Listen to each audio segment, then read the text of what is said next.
अस्सलाम वालेकुम। जैसे कि आज हमारा दूसरा बड़ा लेक्चर है, हमारा डायरेक्ट एंड इनडायरेक्ट का पार्ट नंबर 2 हम सॉल्व कर रहे हैं। और हमने पहली वीडियो में क्या किया था, जो लास्ट वन हमारी वीडियो थी, इसमें दो चेंजेस हमने किए थे। एक चेंज की थी रिपोर्टिंग वर्ब की और दूसरी की थी हमने कमाज की। अब तीसरी हम चेंज करेंगे प्रोनाउन ऑफ रिपोर्टेड स्पीच की हम चेंज करेंगे। ये कैसे होती है, मैंने सेम ही जुमला लिखा है और सेम ही सेंटेंस लिखा है। देखें कैसे चेंज हो रहा है। मैंने किया था ही सेड टू को किस में चेंज किया था, जल्दी से बताएं। टोल्ड में चेंज किया था। और मी को मी तो मी ही रहेगा। हमने कामाज चेंज किए थे। दूसरी चेंज कौन सी थी, कामाज की थी। तो कामाज हमने उड़ा दिए थे हवा में और उसकी जगह क्या लिख दिया था, डेट लिख दिया था। अब आती है हमारी बारी रिपोर्टेड स्पीच के प्रोनाउन। यहाँ पर प्रोनाउन ढूंढे, कहां पर है, ये प्रोनाउन हमारे पास पड़ा हुआ है। अब देखें ये प्रोनाउन है, अब हम इसको चेंज करना है। इसको चेंज करने से पहले हमें क्या पढ़ना जरूरी है, मैंने बताया था कि 3 टाइप्स ऑफ प्रोनाउन पढ़ना जरूरी है। एक हमारा था फर्स्ट पर्सन, दूसरा हमारा था सेकंड पर्सन और तीसरा हमारा था थर्ड पर्सन। तो आइए देखते हैं फर्स्ट पर्सन में क्या आएगा। फर्स्ट पर्सन में कौन से एग्जांपल आते हैं, एक आता है आई और हुई। सेकंड पर्सन में हमारा आता है यू।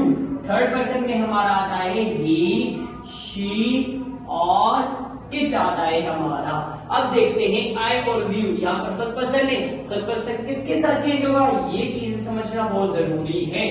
आई जो होगा वो फर्स्ट पर्सन है, तो हमेशा फर्स्ट पर्सन हमेशा रिपोर्टिंग वर्ब के सब्जेक्ट के साथ चेंज होता है।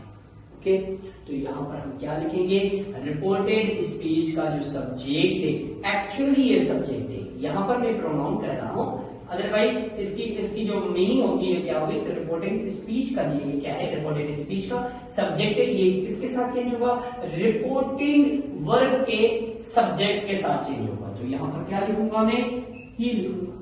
सिंपल हो गया। और से ये will waiting for you same ही आएगा।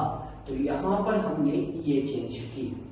उसके बाद हम देखते हैं, फर्ज करें अगर यहां पर सेकंड पर्सन प्रोनाउन आता है, यहां पर आई नहीं आता, यहां पर मैं आई को मिटा रहा हूं। ओके, मैं आई को मिटा रहा हूं और यहां पर मैं यू लिख रहा हूं। तो यू कैसे चेंज होगा, तो याद रखिएगा सेकंड पर्सन प्रोनाउन यू जो होगा वो हमारा यू इसके साथ चेंज होगा, यानी रिपोर्टिंग वर्ब के ऑब्जेक्ट के साथ चेंज होगा। तो यहां पर आई है, फॉर एग्जांपल मैंने यू लिखा है, तो यू सेकंड पर्सन प्रोनाउन किसके साथ चेंज होगा, ऑब्जेक्ट के साथ चेंज होगा। तो आई का क्या बन जाएगा, मी का क्या बन जाएगा, आई बन जाएगा। यानी यू किसमें चेंज होगा, रिपोर्टिंग वर्ब के ऑब्जेक्ट के साथ। यहां तक क्लियर है। अगर फॉर एग्जाम्पल यहां पर थर्ड पर्सन प्रोनाउन आता है, यहां पर ही, शी, इट, दे आ जाए, इट, दे भी आ जाए, ठीक है, दे भी। फर्ज करें यहां पर ही, शी, इट, दे आ जाए, तो यहां पर चेंज होगा या नहीं होगा, ये बहुत बड़ा सवाल है। तो अब जानिए, तो यहां पर अगर ही, शी, इट, दे, आपको सोचना ही नहीं है, ये सेम टू सेम यहां पर लिख देना, यानी कोई चेंज नहीं होगा। तो यहां पर क्या मालूम हुआ, आई और वी चेंज होंगे, यू चेंज होगा, ही, शी, इट, दे चेंज नहीं होगा। तो ये सेम ही लिखेंगे। ठीक है, एक एग्जांपल में यहां पर लिख देता हूं ताकि आपको क्लियर हो जाए। सिंपल ही सेम ही जुमला लिख रहा हूं ताकि आपको आगे चल के कोई परेशानी ना हो। He said to me, you की जगह मैं क्या लिख रहा हूं, ही लिख रहा हूं।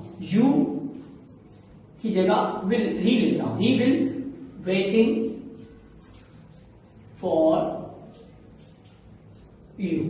अब हमने सारी चेंजेस देखी हुई है, बस मैं इसको चेंज कर रहा हूं। देखें ही जो होगा वो हमारा चेंज नहीं होगा, मैं कह रहा हूं ही का ही रहेगा। और मी यहाँ डेट कामास की वजह से आ रही थी, डेट लिखा, मी इधर लिख दिया। सेड टू की जगह हमने टोल्ड लिख दिया। इसे मैं ऐसे रिवर्स में बोल रहा हूं, देखिए ये ही होगा, he told me that, he will waiting for you. तो यहां पर हमारी तीसरी चेंज हो गई। इसके बाद हम देखते हैं चौथी चेंज। तो आइए हमारी अब चौथी बड़ी चेंज हुए, वो हमारी इनडायरेक्ट और इनडायरेक्ट की चौथी बड़ी change, change of reported speech.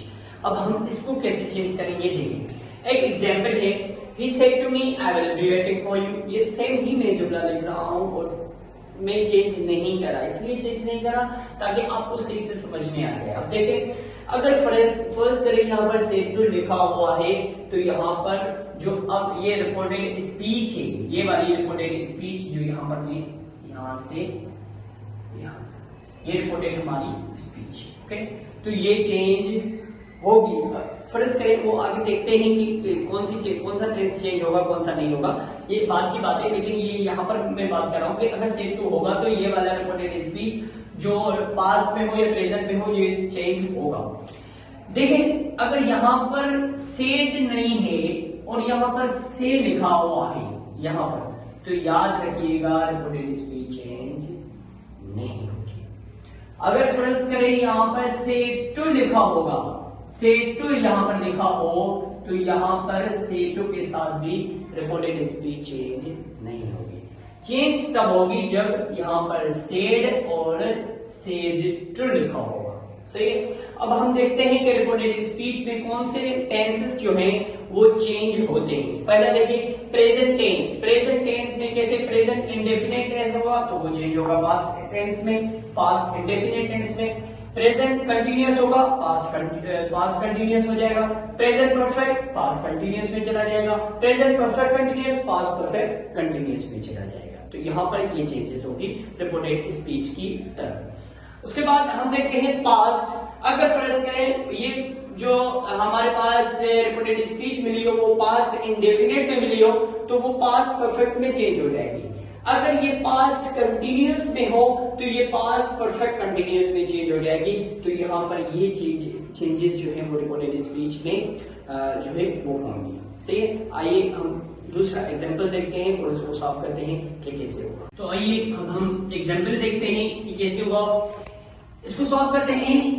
He said to लिखा हुआ है, यानी टू की वजह से जो है वो ये सेड टू चेंज हो रहा है। अगर यहाँ पर टू नहीं लिखा होता और ये सेड लिखा होता तो ये चेंज नहीं होता। तो यहाँ पर क्या लिखेंगे, ही टोल्ड मी, कॉमा जोड़ा दिए, ब्रेक लिख दिया।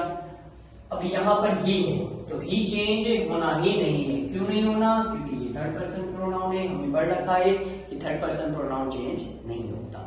तो ये हमने देखा कि अब will be waiting for me, ये जो है वो सेम ही लिखेंगे। क्यों लिखेंगे सेम, इसलिए कि ये प्रेजेंट पास्ट में चला जाता है, पास्ट में चला जाता है, लेकिन फ्यूचर चेंज नहीं होता। तो ये हम क्या लिखेंगे, ये एज इट सेम ही लिखेंगे। He will be waiting for me, हमने यहाँ पर सेम लिख दिया। अगर ये वीडियो आपको अच्छी लगी है तो काइंडली सब्सक्राइब माय चैनल और इंशाल्लाह आगे हम थर्ड जो है वो पार्ट इसका एग्जाम्पल के साथ हल करेंगे। बहुत सारे एग्जाम्पल्स जो है वो लिखेंगे ताकि आपको बहुत अच्छे तरीके से जो है वो डायरेक्ट और इनडायरेक्ट समझ में आ जाए, ये चेंजेस समझ में आ जाए और इसको फर्स्टली से लास्ट तक हम ये फिर भी चेंजेस करते रहेंगे ताकि आपको रिवीजन होती जाए। और अगर ये आपको वीडियो अच्छी नहीं लगी तो आपके पास बहुत अख्तियार है, आप डिसलाइक कर सकते हैं। और अगर आपको ये वीडियो फिर भी अच्छी लगी है तो kindly subscribe our channel and till watch the end and फिर सीरीज को फर्स्ट से लास्ट तक सीरीज देखिएगा ताकि आपको बहुत अच्छे तरीके से इसका आइडिया हो जाए और डायरेक्ट और इनडायरेक्ट आप में कोई भी आपको परेशानी ना हो। Thank you so much. अल्लाह ने